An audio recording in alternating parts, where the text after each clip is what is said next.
What's up, everyone? A lot's happening in the world right now, and a lot's happening in America, and a lot's happening in the Middle East.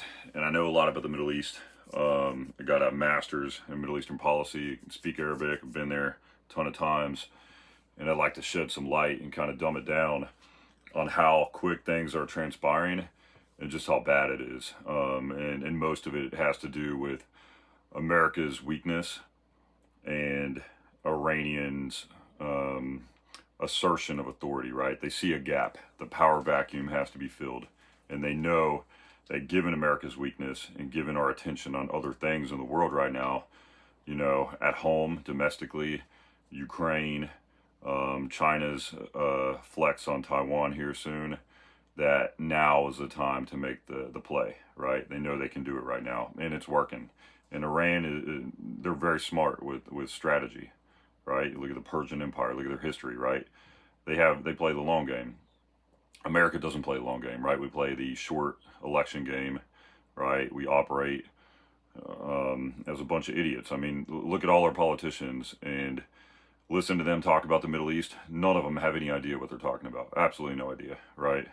I've spoken to them before. It's embarrassing, some of their knowledge on the Middle East. I've spoken to Kamala Harris before about the Middle East. She has no freaking clue, right? And that's our vice president. So that should tell you, the gravity of the situation, right?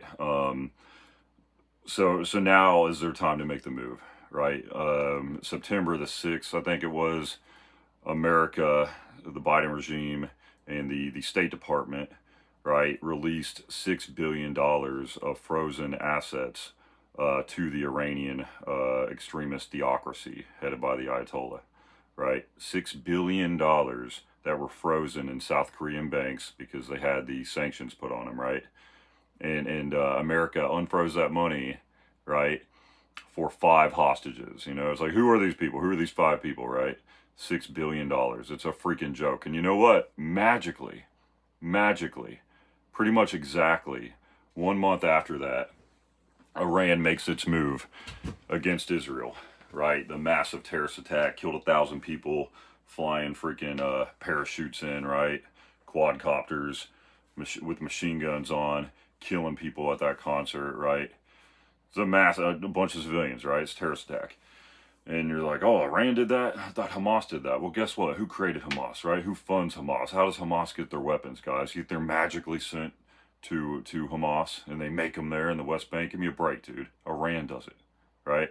Sabra and Shatila massacres, 1982, Lebanon, right? Hamas, Hezbollah is created, funded, and continuously supported by Iran. That's a fact, okay? And then guess what happens after that, right?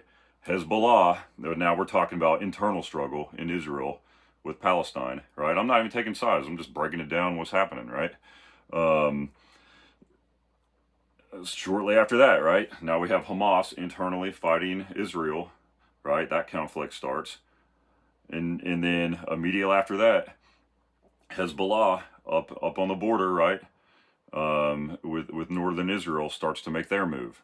And that's been a continuous fight, bordering on all-out war. I mean, basically everybody knows, the Israeli government, Hezbollah, Iran, everybody knows in the world that's covering this, that a massive conflagration is about to break out on that northern border with Israel, which is a hotbed. I mean, that's where Hezbollah is primarily located, is South Beirut, all the way down south into the border with Israel, right? So that's happening soon. And then following that, what they start to do, they use their front groups, right? Kataib Hezbollah in Iraq and Syria, IRGC, ultimately the Quds Force, Iranian Special Forces, are the ones that are promulgating this, training, supporting, equipping these groups in Syria, in Iraq, in Lebanon, and in Gaza to attack U.S. forces. Numerous attacks. I mean, basically every day I read the news, some base in Syria or the Middle East or Iraq is under attack by Iran, let's be frank, right? But our freaking government says, they try to detach it. They're like a Iranian Tide group or militia, right? They don't want to say it's Iran doing it, right? Because we're cowards. We're a paper tiger. And then concurrently with all that stuff going down, what else happens, right? Yemen starts to happen, right? And the Houthis, right? Again, we're not calling them Iran, but it is. It's Iran. Where do you think they're getting all their weapons? Where do you think they're getting ballistic missiles from? Where do you think they're getting anti-ship torpedoes from? Right? You think the Houthis make that in Yemen? It's like the poorest country on earth. They're all high on cot. They're not making ballistic freaking missiles. Okay? So, bam, they're launching down that. And what does that do? That shuts down billions of dollars. I think trillions flow through the Bab el-Mandeb. I may be wrong. Each year. So tons of money, right? You're talking about transnational shipping. You're talking about like a quarter of the world's oil output, I believe, right? So you're shutting down whole economies, like the global economy. And it's a kick in the nuts to America right now because Iran is asserting its authority, right? So they're making their flex. They're attacking all these ships.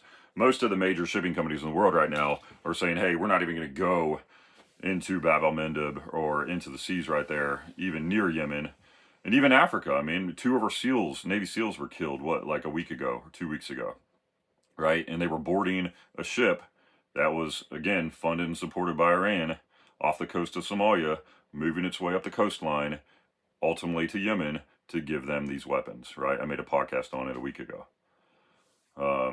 Americans dead, right? Under continuous attack in the Middle East.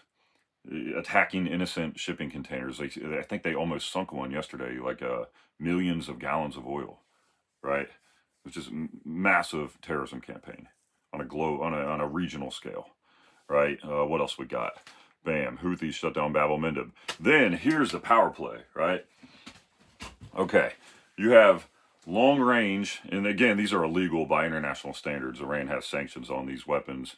It's ballistic missiles, right, capable of going past a certain point. I forget whatever the distance is, 400 kilometers, 800, I don't remember. I looked at it years ago.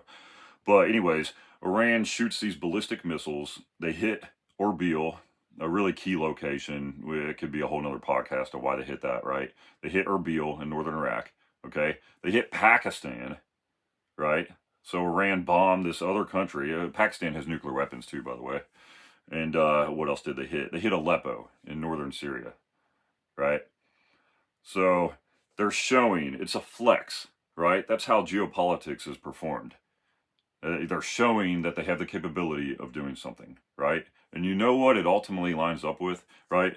It lines up with their nuclear program, and I'll tell you that in a second, right? But the 2 SEALs were killed. They had the ballistic missile attacks in Erbil, Pakistan, and Aleppo, right? And then, of course, the Iraqi government has been co-opted by Iran for many years. Everybody knows that, right? And right now, Iran is pushing and subverting the government of Iraq to discontinue the status of forces agreement with U.S. forces. That way they could push U.S. forces out of the Middle East, out of Iraq initially, right? So basically they're punching and pushing right now, and America's running with their tails behind their legs because we have a weak government. I mean, it's a weak leadership, right? They don't represent America. We all know that. So Iran's making that flex, right? They're pushing us out of Iraq. They're hitting us in all these different areas. And we're dealing with it, right? And then today, sadly, I mean, I hate this because they're our brothers, right? I probably know a lot of these dudes, and it sucks. But I mean, Iran bombed Jordan, the north tri-border region, Iraq, Syria, and Jordan all kind of meet up right there, the little point of Jordan. And there's a place called Tower 22, and a lot of operations supporting the efforts in Syria and somewhat Iraq are conducted from Tower 22, right? So you have a joint force there, usually like Marines, Special Forces, some of those surgical teams and so forth, right? But last report I read was like 30 Americans are injured right now. 3 are definitely confirmed killed in action. God bless them. It's terrible news. And then we'll, of course, wait for the rest of the news, right? So Iran has attacked 4 separate countries in the past week with ballistic missiles. It's straight up insanity, right? With the drone, I think it was a Shahid drone that bombed, Tower 22 today, right? And just to the north of Tower 22, you have a place called Antonov Garrison, and Special Forces has been conducting missions out of there for years. I think we started that base in 2016, sometime around then.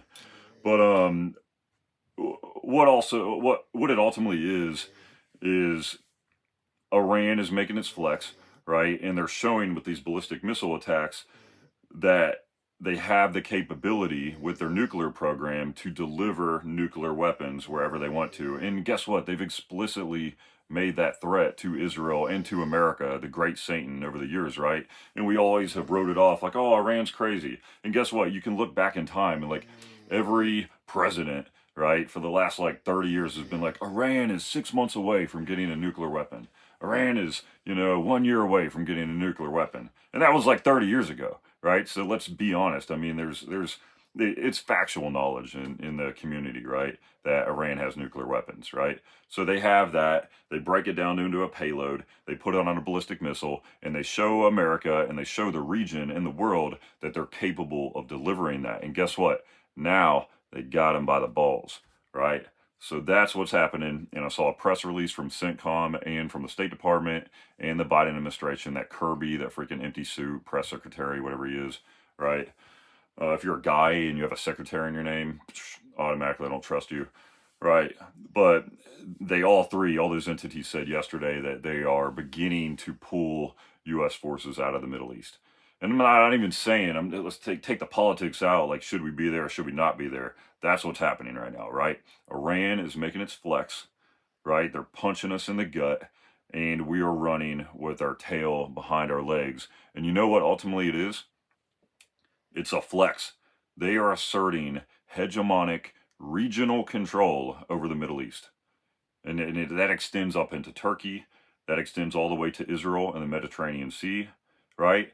That extends to Syria, of course, and their support of Bashar al-Assad. That extends to our great ally, Jordan. We've supported since 1947, the formation, right? That extends to Iraq, which how many thousands of Americans have died in Iraq? How many, gazillions of dollars, right, have we spent to try to, give them their freedom or whatever the heck, right? Again, you could argue that all day, but still, it should be its own country. It extends to Iraq. It obviously extends into Pakistan because they bombed it shortly a bit ago. And it extends to transnational shipping routes. And good God, I mean, you're talking about like a majority of the world's oil, ultimately, especially now that we're cutting domestic production because Biden wants us to be by the nuts, right? They want us dependent. They want prices high. They want turmoil. Right, so they're kicking us out of the Middle East right now. They're going to assert their theocratic control over the Middle East, and that's bad. Look at the Iranian regime. Look at what they do. They support terrorism. What they say, their rhetoric, right? What they've done over the years. They're freaking Ayatollah, right? They're crazy. The stuff they believe in. Read into like 12th Imam Shia philosophy and like what they believe in. Like it's cray-cray. Right, so that's what we're dealing with, folks. That's the bottom line. I'm trying to break it down. I'm trying to dumb it down. Right now, you're going to see America start to kind of withdraw into this or go full bore. Ultimately, it all sucks because you're either going to have Iran, if we pull out, have hegemonic regional control over trillions of dollars of transnational shipping and the entire Middle East. Very, very bad. Okay, I don't care who you are. You should never align up with that. That's a bad thing, bad outcome, right? Or what you're going to have is America doubling down, right? And Israel doubling down, and you're going to have a massive, massive war in the Middle East. You think Iraq was bad for 20 years? You think Afghanistan was bad? Wait to see it. Wait to see it. And then on the sidelines of all that, guess what else happens? Russia. Guess what else happens? China. Guess what else happens? Africa and everything China's doing in Africa. So you're living in it, guys. We're living in freaking World War III, and it's a freaking scary world. I hope this helped. Hang in there.